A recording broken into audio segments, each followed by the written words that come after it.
Namaskar everyone, this is your SS class and I hope you guys are fit and healthy and happy at your place. I hope you all are enjoying our online classes. Okay, it is compulsory. It is very helpful to you to study. Okay, so सारे class अच्छे से देखो and if you guys have any query let us know. Okay, so in this video we are going to continue our chapter 1 and we are going to continue our worksheet exercise on page number 5, day 7, question number 2, long question answer.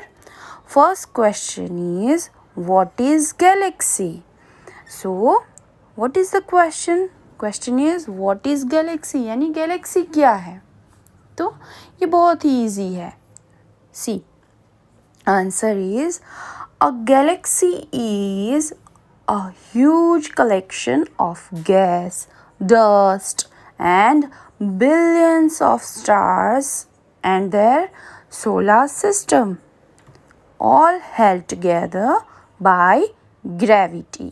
C galaxy क्या है? Galaxy एक ऐसा huge collection है gas, dust and billions of stars का, जिसकी खुद की solar system भी है और वो सारे एक दूसरे से ग्रेविटी से जुड़े हुए हैं. सी मैंने आपको स्टार्टिंग में जब चैप्टर समझाया तब आपको समझाया था. I have explained to you guys that we have many galaxies are in our universe and our solar system, our sun, our earth and many planets जो हमारे सोलर सिस्टम के हैं वो सारे हमारी कौन सी गैलेक्सी में है? वी आर इन मिल्की वे, है ना. सो उस मिल्की वे में क्या क्या होता है, मतलब सभी मिल्की वे में गैलेक्सी में क्या होता है? There are huge collection of gas होती है अलग अलग टाइप की. डस्ट, यस डस्ट होती है because planets have their dust, so Galaxy में भी डस्ट होती है. एंड बिलियंस ऑफ स्टार्स, यानी बहुत सारे स्टार्स जो हम गिन भी नहीं सकते. And their own solar system, और खुद की सोलर सिस्टम भी होती है, जैसे हमारी मिल्की वे की है सन, अर्थ, मर्क्यूरी, ये सारी मतलब प्लैनेट्स, उनका सैटेलाइट्स. तो ये हमारी मिल्की वे जो गैलेक्सी है उनकी सोलर सिस्टम है. तो अब तो मैंने अब जब आपको बोला कि बहुत सारी गैलेक्सीज है तो उनकी भी खुद की सोलर सिस्टम भी होती होगी. अभी वो तो हमें साइंटिफिकली नहीं पता, पर हम ऐसा अज्यूम कर सकते हैं ना, क्योंकि हमारी गैलेक्सी में ये है तो उनकी भी गैलेक्सी में ये सब होगा. तो व्हाट इज़ गैलेक्सी? अब समझ में आया that a galaxy is a huge collection of gas, dust and billions of stars and their solar system all held together by gravity. अब देखो ये सब एक ही गैलेक्सी में कैसे रह सकते हैं?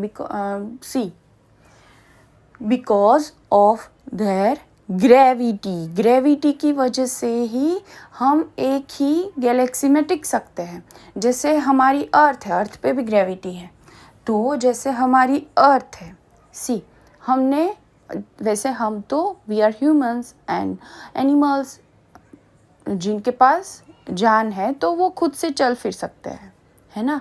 बट आप अगर अपनी पेंसिल या इरेजर लो, अगर आप ना वहाँ से हिलाओ तो वो क्या हवा में तैरेगा? No, because of the gravity we all are connected to the galaxy. Okay, तो और एक बार मैं रिपीट करूँगी answer, that a galaxy is a huge collection of gas, dust and billions of stars and their solar system all held together by gravity. ये सब एक दूसरे से ग्रेविटी से जुड़े हुए हैं, है ना. तभी वो एक गैलेक्सी में रह सकते हैं, नहीं तो वो उड़ के कहीं और ना चले जाए, है ना. हो सकता है ना, पर ये नहीं होता because of gravity. Now see the second question. What do you mean by constellation? Give one example. मतलब what do you mean by constellation? मतलब constellation क्या है, उनका एक example देना है हमें.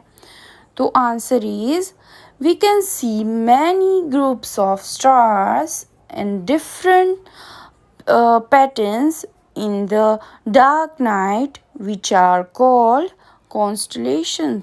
यानी हम डार्क नाइट होती है तो हम देखते हैं, क्लियर नाइट में हमें देखते हैं कि बहुत सारे स्टार्स हैं, वो ग्रुप बना के बैठते हैं, है ना, और वो कोई एक स्पेसिफिक जगह पे होते हैं, तो उन्हें हम क्या बोलेंगे, कॉन्स्टलेशन. जिसका एग्जाम्पल हमें देना है, तो for example the great bear यानी सप्तऋषि. तो हमारी टेक्स्ट बुक में भी ये पिक्चर है. You can see the group of stars. See, there are 7 stars in a group. This is called the Great Bear constellation. Okay. So, what is a constellation? We can see many groups of stars and different patterns in the dark nights which are called constellation. यानी उनकी pattern अलग अलग होती है, फिर वो एक ही pattern में नहीं होते. जैसे ग्रेट बियर की ये पैटर्न है तो कोई और ग्रुप की कुछ और पैटर्न होगी, है ना. तो ये अलग अलग पैटर्न्स पे भी होते हैं. तो this is called constellation and उसका एग्जाम्पल है the great bear. Now see the question number 3. What do you mean by solar system? यानी सोलर सिस्टम का मतलब क्या है. तो answer is, in the space the sun, the planet, their satellites and asteroids all together from the solar system. Solar system का मतलब है कि सोलर सिस्टम में ये सारे प्लैनेट्स है, एस्ट्रॉइड्स है, ये सब होते हैं. ओके, जिसे हम सोलर सिस्टम बुला सकते हैं. तो क्या क्या होता है सोलर सिस्टम में? In the space the sun, the planets, their satellites and asteroids all together from the solar system. यानी स्पेस होती है, वहाँ पे सन के साथ ये सारे प्लैनेट्स, एस्ट्रॉइड्स, ऑल सैटेलाइट्स, वो सब जुड़े हुए हैं, all together from solar system. जो वो जुड़े हुए हैं उसे हम क्या बोलेंगे? Solar system. सोलर सिस्टम हमने देखी हुई है. This is solar system. As you can see, sun and planets are here, asteroids, stars, है ना. तो इसे हम सोलर सिस्टम बोलेंगे. Now see the question number 4. Name 8 planets of solar system in sequence. You have to write down 8 planets name here. Okay, but in sequence यानी line से लिखना है. जैसे यहाँ पे है, आप देख सकते हो. सी, मर्क्यूरी जो फर्स्ट है, सन से सबसे नज़दीक कौन सा है? The nearest planet of the sun is Mercury. Then second planet is Venus, है ना. Third planet is Earth. Earth के बाद कौन सा planet है? Which planet you can see after Earth? You can see Mars, है ना. Then we can see Jupiter. And then यहाँ पे कौन सा स्टार है, सॉरी planet है? Saturn. And then which planet? Uranus. And then Neptune. It is so easy, है ना. But we have to remember all these planets in sequence. So see, यहाँ पे भी आपको आंसर दिया है. 8 planets of solar system are, first one Mercury, Venus, Earth, Mars, Jupiter, Saturn, Uranus and 8th one is Neptune. आपको कभी भी ये सारे सीक्वेंस में लिखने हो तो ऐसे लिखने हैं, 1st to 8. ओके, आप इसे बहुत इजीली याद कर सकते हो उनके फर्स्ट लेटर्स को एक साथ एक स्पेलिंग में जोड़ के. ओके, तो try it and let me know अगर ये आपको यूज़फुल होता है. Next question, why earth is called a living planet? What is the question? Question is why earth is called a living planet? यानी हमारे अर्थ को ही सिर्फ लिविंग प्लेनेट क्यों बोला जाता है? बाकी 7 प्लेनेट है तो उनमें से किसी को क्यों नहीं लिविंग प्लेनेट बोलते? तो answer is the earth has air, water, soil, suitable temperature and condition to support life. So it is called a living planet. See, because earth has air, water, soil. Because अर्थ के ही पास सिर्फ air है, water है, soil है, suitable temperatures है and conditions, और ऐसी conditions है जो लाइफ को सपोर्ट कर पाए, है ना. So that is why our planet is called living planet. So see, write your answer in very good handwriting. Your handwriting should be neat and clean. And अभी हम ये सारे क्वेश्चन आंसर है वो रिपीट करेंगे. Repeat after me and see pronunciation कैसे होता है, हाउ टू रीड. ओके, तो our first question is what is galaxy? Answer is a galaxy is a huge collection of gas, dust and billions of stars and their solar system are held together by gravity. Second question is what do you mean by constellation? Give one example.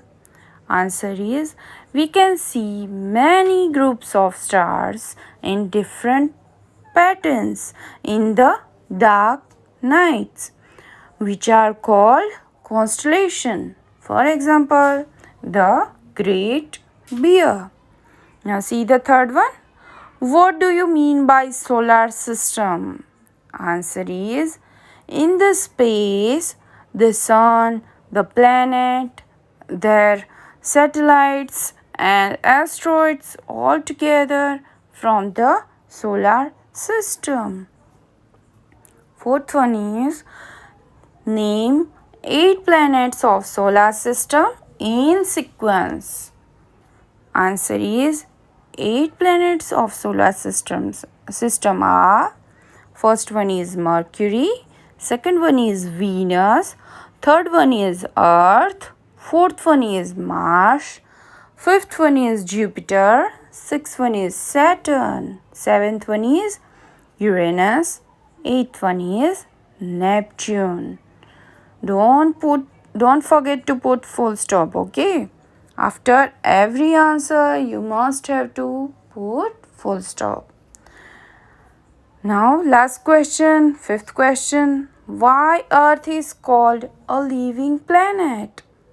Answer is the Earth has air, water, soil, suitable temperatures and conditions to support life. So, it is called a living planet. So, here is a long question answer. You have to write down in worksheet with very good handwriting. And our chapter is done for today. Next जो second chapter है वो आपका कौन लेंगे, विजयश्री ma'am लेंगे. And if you guys have any query in chapter 1, you can contact me and WhatsApp me. Okay.